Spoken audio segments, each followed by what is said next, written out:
Hello everybody, this is Fernando for the all-new Gruesome and Grotesque video. I thought I would mix this video in while I'm continuing to do your mysteries and oddity suggestions. This particular suggestion actually came from a comment that was in a video that I did a couple months back, another Gruesome and Grotesque video about some brothers slash farmers passing away within a manure pit. Someone had mentioned there within the comment that it actually happened with another family back in around 2012. And so I looked up the information for that tragic incident.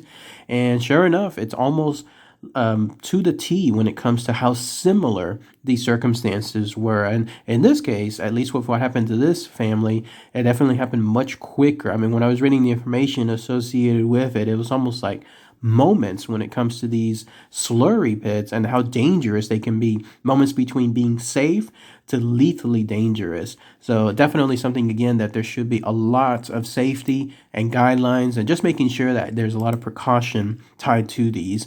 But it has to do with this. In fact, you're looking at a picture of the incident now.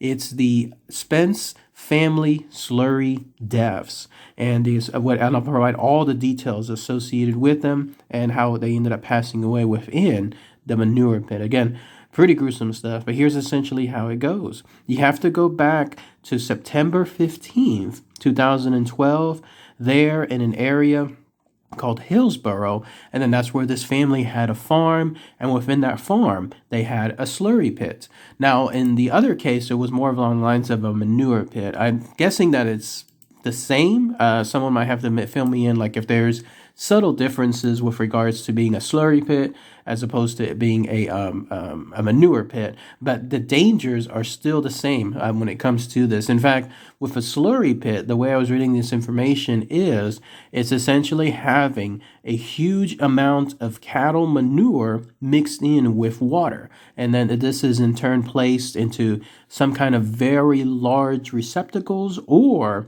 very large tanks, and then these tanks use wheels and so on to be able to go across the farm and then spread all that manure or mixture of cow manure and water within the farm itself. But they have to be housed in an area, and then that's where the slurry pit is. A traditional slurry pit, one that's again following all the safety guidelines, must have stuff associated with fencing and signs.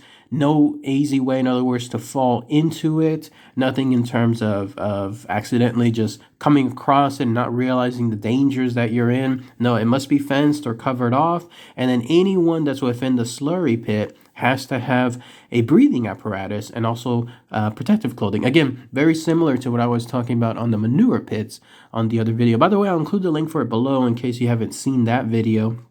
And that way, again, you can compare the different items, but let's see how similar they are to one another. But yes, in a slurry pit, the extreme danger comes from this. As that manure decomposes, it gives off some very, very poisonous fumes. They consist of a mixture of methane, carbon dioxide, ammonia, and then hydrogen sulfide. I mean, talk about having a very deadly mix. And this stuff, apparently, the higher it gets to the surface, the more deadlier it becomes, and it's very heavy, much heavier, in other words, than the air surrounding it. So if you happen to be an poor unfortunate soul there within the slurry pit, just by the surface area, that's the worst part of it, because this stuff will easily knock you out within seconds, and because of that, you're going to end up falling into the pit and then drowning. What a horrible way to go, right? Not only are you suffocating to death, but you're also drowning to death, and it happens to be within a gigantic tank of essentially cow manure. Just horrible stuff, again, when I was reading this info. But here's what happened to that family on that fateful day. And in some cases, you can't really blame them with regards to why they decided to enter the manure pit. So I was reading one article that said, the slurry pit. So I was reading one article that said that it originally started with a dog, one of their dogs jumping into the slurry pit, and then one of the brothers I'm trying to essentially save it. It might have been even Nevin Spence that was able to do it. He was a semi-famous rugby player that was involved with this tragic incident. But I read in another article that no, it wasn't a dog that started this, and instead it was one of them basically going into the slurry pit by accident. But then I read a final report, and this was again from a official department there, the Health and Safety Executive in Northern Ireland department, and they're the ones that did a full investigation along with interviews, and they realized that no, it went back to the dog story. So the family dog ended up accidentally being within that slurry pit, and then when that happened, it was obviously trying to get out. It was yelping. It was trying to save itself. That's when one of the brothers, in this case Graham Spence, he was actually the very first one to enter the tank to try to rescue the dog. But as soon as he got into it, and then he went down into a manhole, everything was fine. But then when he popped back out, that's when all of a sudden his head was just at that level that I was mentioning earlier, that is the deadliest when it comes to having the largest amount of that type of combination of gas right then and there. As soon as he popped his head back up into that area, then that was it. He fell back right into the tank, basically right into the slurry pit itself. And so this started the tragic chain of events. Once that happened, then that's when his other brother, the main guy, the rugby player, Nevin, decided to go in as well. He obviously saw what was happening. Not only was the dog there, but also his brother.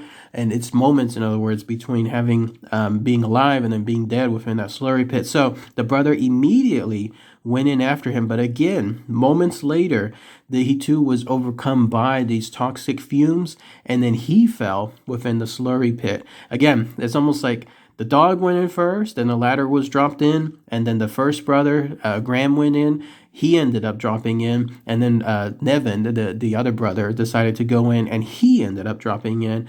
And then the final tragic circumstance was this: their father was with them at the very same time, a guy by the name of Noel, and he saw this. He wanted to go down and save them as well, but he went in and immediately was again taken over by those toxic fumes. And so in a tragic set of combinations, one after the other, you had the dog, the first brother, the second brother, and then finally the father that all went down. And there may have been even a chance for another family member, the sister by the name of Emma Rice. She had just left the house and was returning at that very point.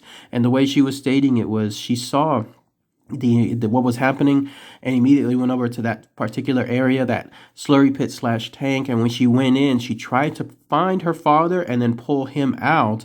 And then when that happened, she was successfully able to pull out her father. How about that, right? I mean, she was either holding her breath or she was having something done, like in terms of some protective gear, but it was too late for him. And so she went back to try to get her brother, her 30-year-old brother, Graham. And when she was pulling him out, that's when she was overtaken by the actual noxious fumes. And so she ended up fainting and she fell too. But at that point, yet another neighbor had come by, saw what was happening at that time, and he was able to pull her and the deceased brother, Graham, pull him out. And then finally, there was the father. He was the last one to be pulled out, obviously deceased at that point. And that's because there was a firefighter. It's like somebody had contacted authorities to try to come out and help, and they were able to come out. And then that's where they ended up pulling him out, and then also the dog as well. But ultimately, again, with this tragic set of circumstances, it ended up having with the father, the two brothers, and the dog all passing away pretty much right then and there. And then the daughter, Emma, she ended up going to the hospital, and she was in some kind of intensive care, but everything turned out to be well afterwards. And she was the lucky one. She was very brave too. All of them were brave, trying to pull each other out, especially starting, of course, with the dog and then continuing with the rest of the family members. But Emma was definitely the lucky one when it comes to that.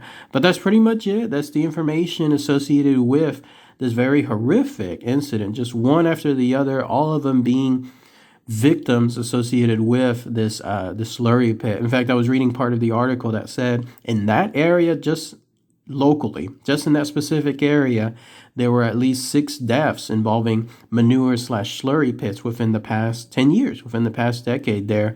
And again, the article highlighted the dangers associated with these type of areas, you definitely want to make sure that you have them cordoned off, that you have things where no one else can accidentally go in. And if you have to go, then you obviously have to have protective equipment, especially when it comes to a sturdy breathing apparatus, to make sure that everything is good to go. But again, this happened in 2012, almost 10 years now since this family, in the drop of an eye, had everything tragically turned for them. But if anybody has any more info, anything else I might have missed, then please let me know in the comments. What about those of you in the farms that deal with this type of stuff on a daily basis?